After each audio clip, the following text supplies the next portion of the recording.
রব্বে কারীমের নবী ডাক দিয়ে বলে, দুনিয়ার গোলাম, ওই নামাজের সিজদায় যাও। কেমন করিয়া নামাজ পড়বা? আল্লাহ সূরা মুমিনুনের দ্বিতীয় আয়াতে জানায়া দিলেন, আল্লাযীনা হুম ফি সালাতিহিম খাশিউন। খুশু খুজু নিয়া একাগ্রতার সহিত রবের ভয় নিয়ে নামাজ পড়ো। কেমনে নামাজ পড়বা? আল্লামা শিবলি রহমাতুল্লাহি আলাইহি, জুনাইদ বাগদাদি রহমাতুল্লাহি আলাইহি দুইজন দিনের দাওয়াত দিয়ে রওনা করেছেন। খুতবাতে হাকিমুল ইসলামের ভিতরে আল্লামা তৈয়ব সাহেব রহমাতুল্লাহি আলাইহি আল্লাযীনা হুম ফি সালাতিহিম খাশিউন এই কথা বুঝাইতে গিয়া জুনাইদ বাগদাদি হাফেজ শিবলি রহমাতুল্লাহি আলাইহির ঘটনা নিয়ে আসছেন। দুইজন আল্লাহর ওলি রওনা করেছেন, আসরের সময় হয়ে গেছে। দুইজন ওলি এদিক সেদিকে তাকাইতেছে, আর একজন পাইলে তিনজন জামাত পরিপূর্ণ হইতো। এদিকে এক কাঠুরিয়া কাঠ কাটতেছে, লাকড়ি কাটতেছে, আসরের সময় হয়ে গেছে। কাঠুরিয়া চিন্তা করলেন, দুইজন মানুষ যদি পাইতাম তাহলে জামাতের সহিত নামাজটা আদায় করতাম। এই চিন্তা করিয়া জঙ্গল থেকে বাহির হইছে। বাহির হয়ে দেখে দুইজন বুজুর্গ রাস্তায় দাঁড়ায় রইছে।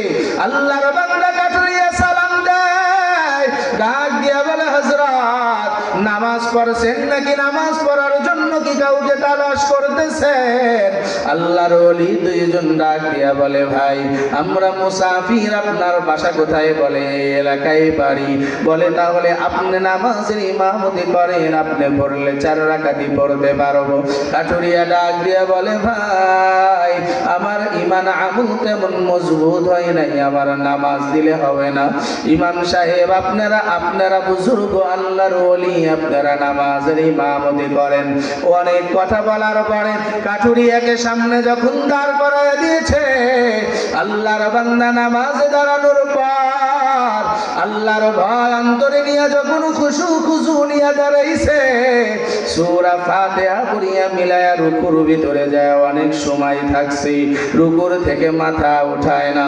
এরপরে অনেক সময় পরে মাথা উঠায় সিজদায় গিয়ে আবার মাথা উঠায় না।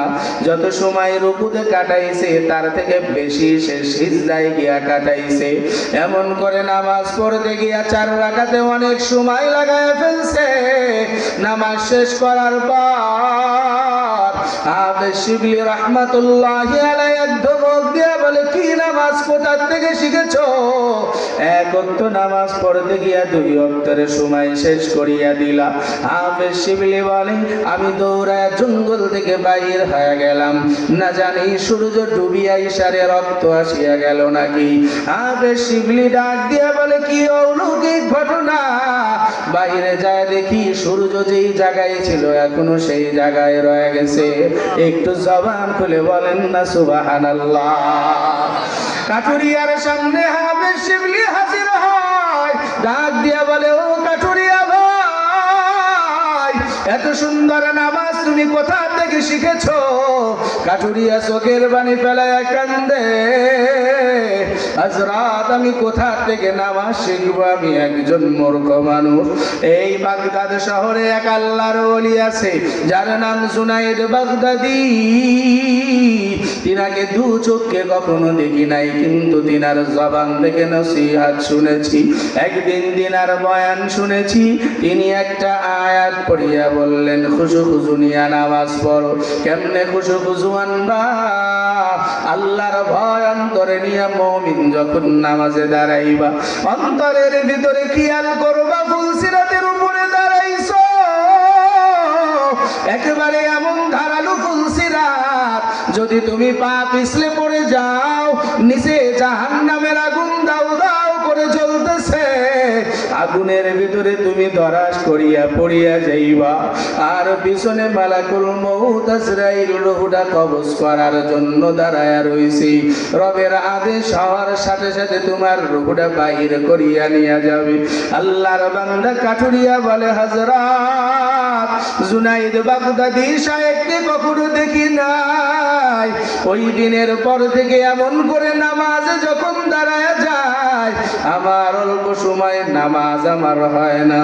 আমি নামাজে দাঁড়ায় সুবহান রাব্বিয়াল আযীম রুকুতে যায় যখন পড়ি, কে যেন আমার ডাক দিয়া বলে, রে গোলাম, আমার নামটা এত সুন্দর করিয়া উচ্চারণ করেছ, এরে গোলাম আর একটিবার জবান খুলিয়া বল। আমি যখন আবার বলি সুবহান রাব্বিয়াল আযীম, আমারে আবার ডাক দিয়া বলে, আবার বলিয়া দাও। এমন করে অনেক সময় রুকুতে আমার কাটিয়া যায়। আবার যখন সিজদায় যায় বলি সুবহান রাব্বিয়াল আলা। ও মালিক, তুমি ছাড়া দুনিয়ায় কেউ নাই, তোমার গুণগান তাসবিহ প্রশংসা বেশি। আমারে কে যেন ডাক দিয়া বলে, রে গোলাম, এত ভয় আর মোহাব্বত নিয়ে ডেকেছ, আর একটিবার আমার নামটা উচ্চারণ করিয়া বল। ও আল্লাহর ওলি, এমন করে নামাজে দাঁড়াইলে অনেক সময় শেষ হয়ে যায়। হাফেজ শিবিলি ডাক দিয়া বলে, কাঠুরিয়া, আজকে হয়তো রবের কাছে একটা নামাজ আমাদের কবুল হয়ে গেল। তুমি তো আমাদের দুইজনকে চেনো না, আমি হাফেজ শিবিলি। আরে এটা হলো ওই জামানার বড় বুজুর্গ জুনায়েদ বাগদাদি রহমাতুল্লাহি আলাইহি।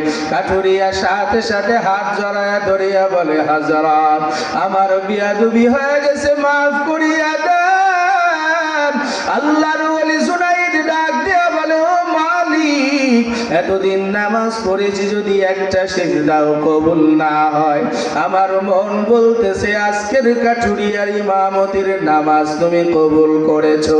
আল্লাহ হাসরের ময়দানে কোনো ইবাদত যদি কবুল না হয়, এই কাঠুরিয়ার সঙ্গে নামাজের বিনিময় আমার জিন্দেগির গুনাহ মাফ করিয়া জান্নাত দিয়া দিও। এরে নবীর আশিক উম্মতের দল, এমন করিয়া নামাজ পড়বা, ইবাদত বন্দেগী করবা। এর পরেও দুনিয়ায় শয়তানের ধোঁকায় পড়ে যখন অন্যায় আর ভুল হয়ে যাবে, আল্লাহ ডাক দিয়া বলে, রে গোলামের দল, আমি রবের কাছে সিজদায় পড়িয়া তওবা কর। আমার ডাক দিয়া বলো, তুবু ইলাল্লাহি তাওবাতান নাসুহা। ও মালিক, কাজ দিলে তওবা করলাম, আপনি মাফ করিয়া দেন। আল্লাহর নবী ডাক দিয়া বলে, ও উম্মতের দল, আল্লাহ গুনাহ মাফ করার জন্য সদা সর্বদা রেডি হয়ে রইছি। কেমন করিয়া মাফ করবে জানো? তিরমিজি শরীফের ভিতরে হাদিস নিয়ে আসছে ইমামে তিরমিজি রহমাতুল্লাহি আলাইহি। আল্লাহর নবী মসজিদের ভিতরে বসা, এক আল্লাহর বান্দি সামনে আসিয়া বলে, পয়গম্বর, আমি দুনিয়ায় নফসের খায়সাতে পড়ে জিনা করে ফেলেছি, অবৈধ সম্পর্ক করিয়া জিনা করেছি পয়গম্বর। জিনা করার কারণে পেটের ভিতরে অবৈধ সন্তান। হাদিসের কিতাবে আসছে, আল্লাহর বান্দি এমন বলার সাথে সাথে নবী তার চেহারা ডান দিকে ঘুরায় নিলেন। আল্লাহর বান্দি আবার ডান দিকে যায়, একই রকম কথা বললেন।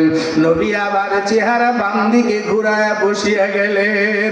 আল্লাহর বান্দি বাম দিকে যায় বলে, পয়গম্বর, আল্লাহর কসম, আমি শয়তানের ধোঁকায় পড়ে নফসের খায়সাতে পড়িয়া দুনিয়া একজনের সঙ্গে জিনা করে ফেলেছি।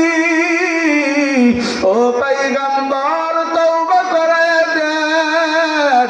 আপনার জবান থেকে শুনেছি জাহান্নামের ভীষণ শাস্তি। আপনি মেরাজে যায় জাহান্নামের শাস্তিগুলো দেখে এসেছেন।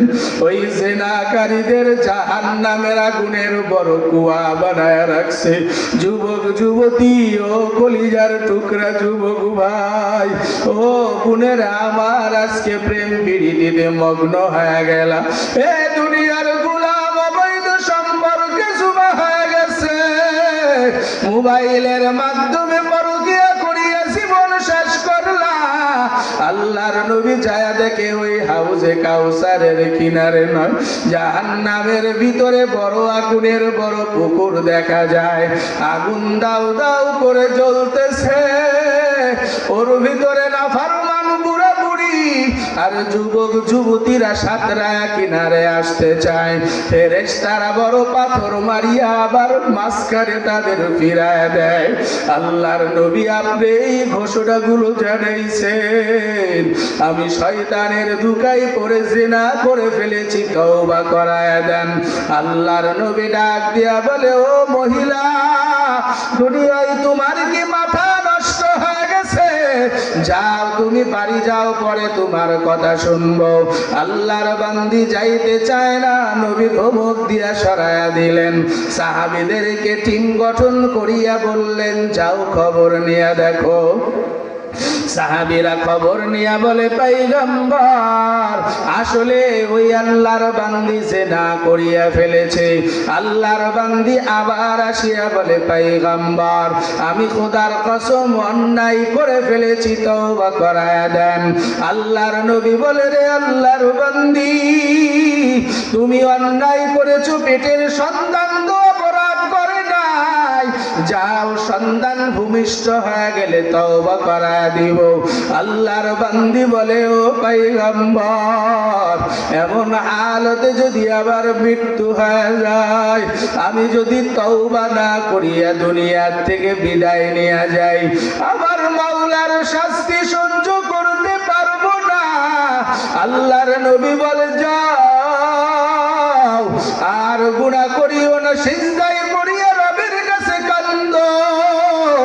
আল্লাহর বান্দি বিদায় নিয়ে যাওয়ার পরে সন্তান দুনিয়ায় চলিয়া আসলেন। সন্তানকে কিছুদিন পরে চাদরের ভিতরে নিয়া আল্লাহর বান্দি আবার নবীর সামনে হাজির হয়ে গেলেন। ও পয়গম্বর, সন্তান দুনিয়ায় আসিয়া গেছে, আমি অসুস্থ হয়ে গেছি, সন্তান নেন, আমারে তওবা করায় দেন। এ যুবক ভাই, আজকে কত অন্যায় করিয়া ফেললা, একটা বারো কি তওবা করেছ? ও বৃদ্ধ বাবা, কত অপরাধ অন্যায় হয়ে গেছে, একটা বারের জন্যও তো তওবা করতে পারো নাই। ও পর্দার আড়ালের আম্মা জান, ও কলিজার টুকরা বোনেরা আমার, এই দুনিয়ায় কত অন্যায় অপরাধ করিয়া ফেলছো, কোনো তওবা নাই। আল্লাহর বান্দি আসিয়া কান্দে আর বলে, পয়গম্বর, আপনি যদি তওবা না করায়া দেন, আমার মৌত চাই মানে হবে না। আল্লাহর নবী ডাক দিয়া বলে, রে আল্লাহর বান্দি, এই সন্তানকে এখন তোমার বড় যত্নের প্রয়োজন। 2 বছর পর্যন্ত বুকের দুধ তারে পান করাইবা। তোমার সন্তান যেদিন নিজের হাতে খাওয়া শিখবে, যেদিন নিজের পায়ে হাঁটা শিখবে, ওই সময় আসবা। আল্লাহর বান্দি যাইতে চাই না, বলে, পয়গম্বর, এত বড় অন্যায় করে ফেলেছি, আমার কারণে আকাশ বাতাস দূষিত হয়ে গেছে, আমারে তওবা করায় দেন। আল্লাহর নবী ডাক দিয়া বলে, যাও যাও, সন্তান বড় না হওয়া পর্যন্ত তওবা করানো যাবে না। হাদিসের কিতাবে আসছে, আল্লাহর বান্দী রওনা হয়ে গেলেন। আবার কিছুদিন পরে সন্তান যখন হাঁটা শিখছে, আল্লাহর বান্দী হাতের ভিতরে রুটি দিয়া হাঁটায়া হাঁটায়া নবীর সামনে হাজির করায়া দিছে। এ আল্লাহর বান্দা বান্দি, চিন্তা করিয়া দেখো, একটু জাহান্নামের ভয়ের কারণে তওবা করার জন্য পাগল, আর তুমি আমি কি একটা বারো তওবা করতে পারি নাই?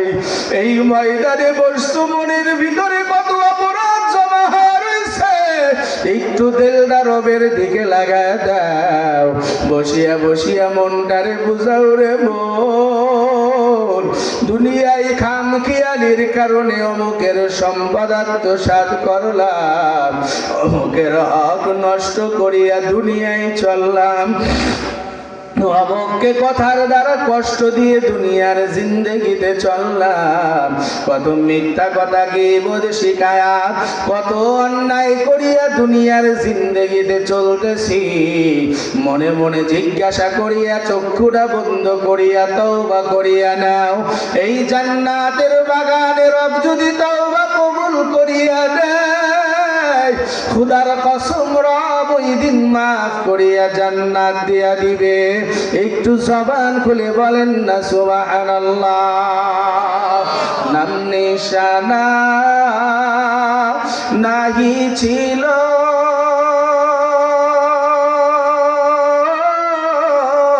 শিশু জীবনকে বাদিল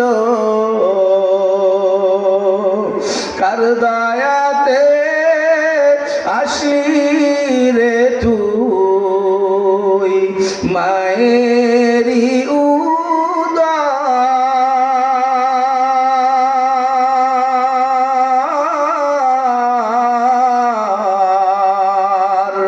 না মানলি ফর মান রে তুই না মানলি কুরআন না মানলি ফর মান রে তুই না মানলি কুরআন শিশু ছিলি জওয়ান হইলি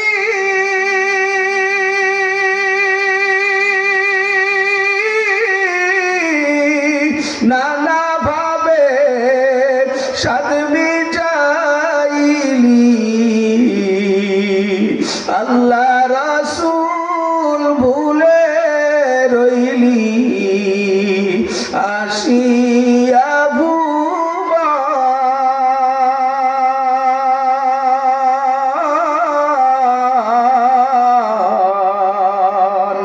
না মানলি ফর মান রে তুই না মানলি কুরআন তওবা করো আল্লাহর কাছে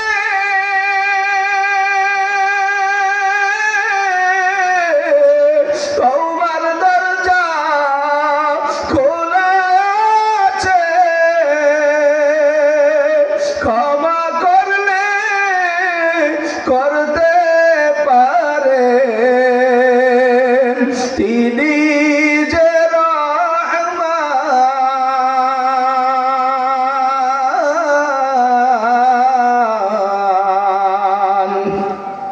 না মানলি ফর মান রে তুই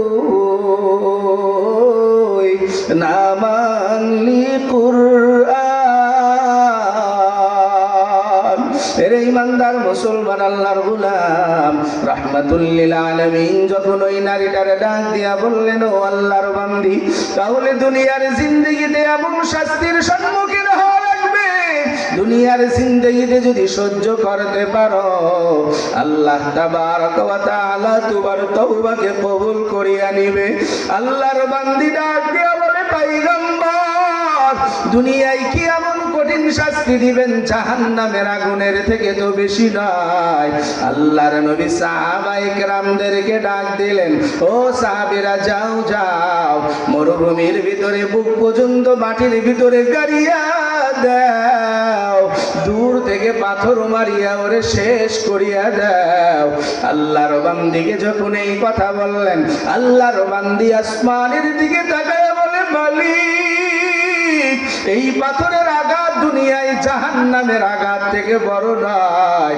আমার নফসটারে বুঝাইতে চাই নফসের খায়সাত করিয়াছে না করিয়া ফেলছি ও মালিক তুমি আমারে পাথরের আঘাতের বিনিময় জিন্দেগির গুনাহ মাফ করিয়া দিও।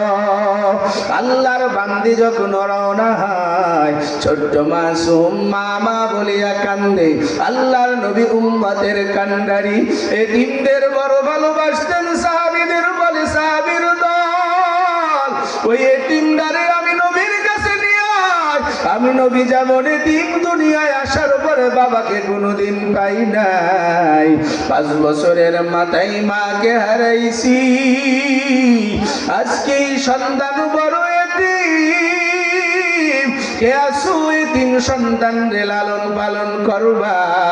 আল্লাহর নবীর সাহাবীরা দাঁড়ায় গেলেন। নবী ডাক দিয়া বলে, যারা এতিমদের ভালোবাসবা আমি রাসূল ওয়াদা দিয়া দিলাম হাশরের ময়দানে তোমাদের বেছে বেছে সুপারিশ করে জান্নাতে পৌঁছায়া দিব। একটু জবান খুলে বলেন না সুবহানাল্লাহ। আল্লাহর বান্দিরে নিয়া মরুভূমিতে হাজির, মাজা পর্যন্ত গর্ত খনন করিয়া গাড়িয়া দিলেন। দূরের থেকে পাথর মারিয়া মাথা ফাটায়া দেয়, গালের বস্তু ছিঁড়ে আর একদিকে চলে যায়, দাঁতের উপরে লাগিয়া দাঁত ভাঙিয়া যায়। খালিদ ইবনে ওয়ালিদ রাদিয়াল্লাহু তাআলা বড় একটা পাথর নিক্ষেপ করছে, মাথা ফাটিয়া চূর্ণ বিচূর্ণ হয়ে গেছে, রক্ত ছিটিয়া খালিদ ইবনে ওয়ালিদের চেহারায় লাগছে।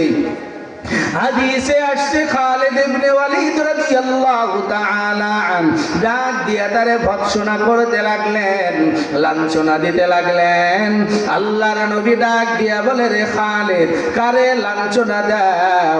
তুমি কি জানো জিবরাইল সবেমাত্র আয়াত নিয়ে আসিয়া বলিয়া গেলেন, পয়গম্বর এই দুনিয়ায় এই বান্দি যেমন তওবা করেছে, আল্লাহ যদি চায় এই একজনের তওবার বিনিময় গোটা জিন্দেগির সব মানুষের গুনাহ মাফ করে দিতে পারে।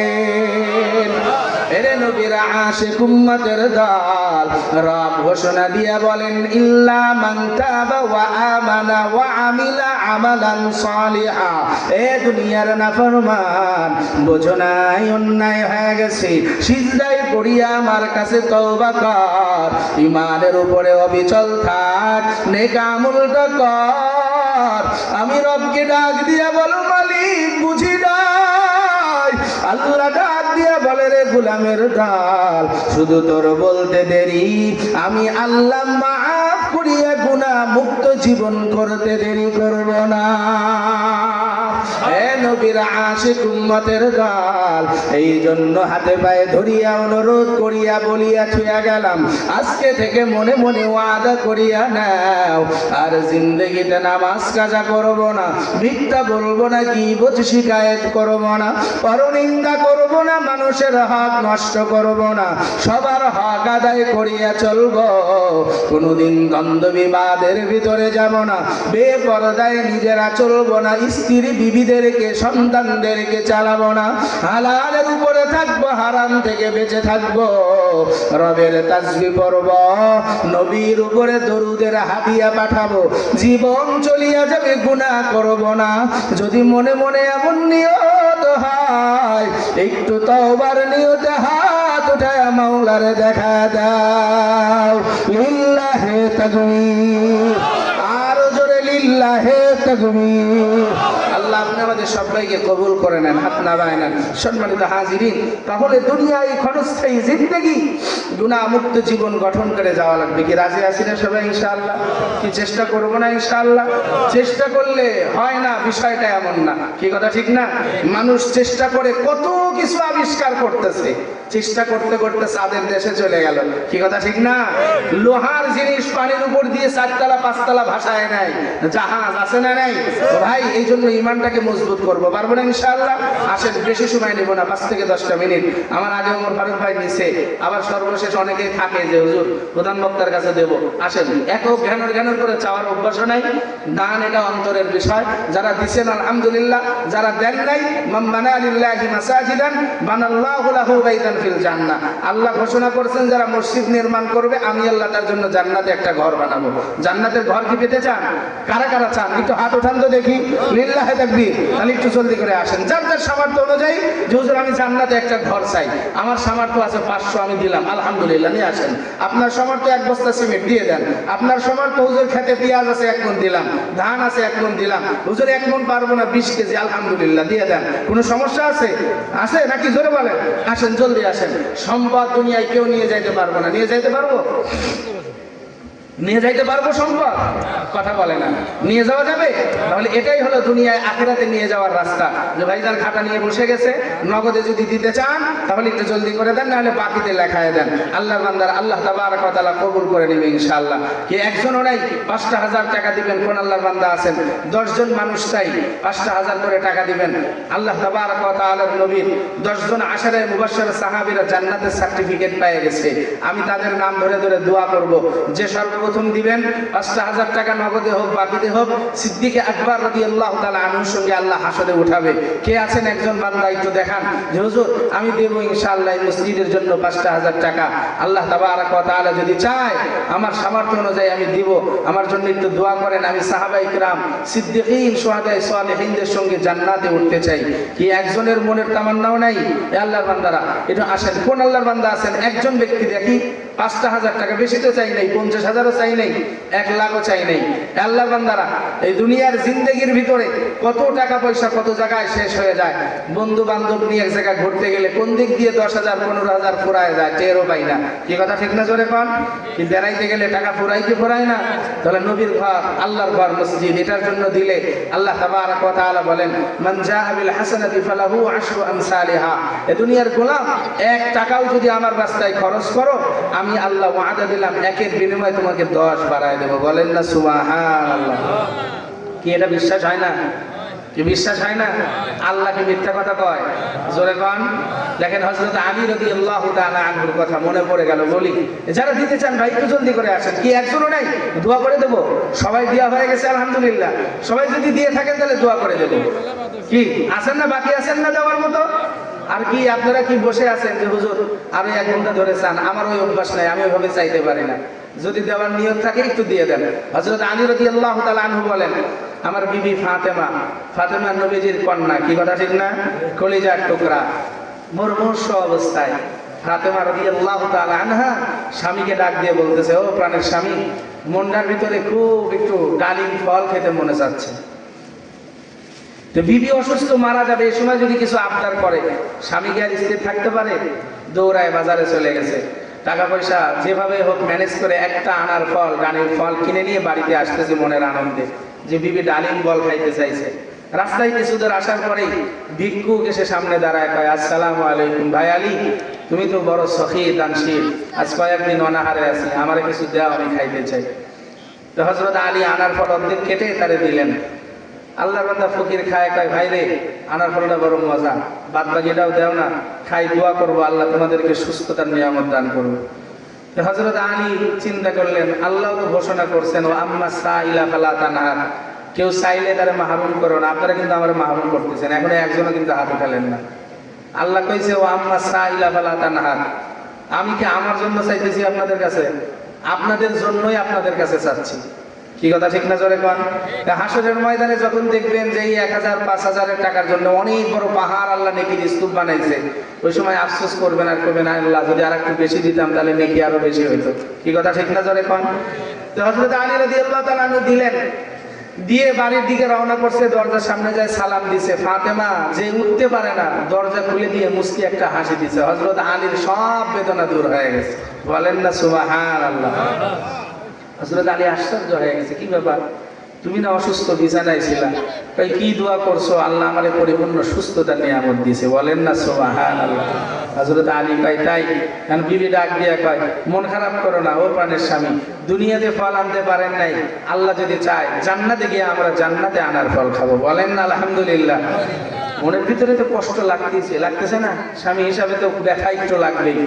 দেখেন এমন কথা দুজন বলতেছে, ঠিক ওই সময় দরজার উপরে একজন করা আঘাত আনছে। আসসালামু আলাইকুম ইয়া আহলাল বাইত। হযরত আলী আসো নাকি বাড়িতে? হযরত আলী জবাব দিয়ে কয়, হ্যাঁ আসি তো।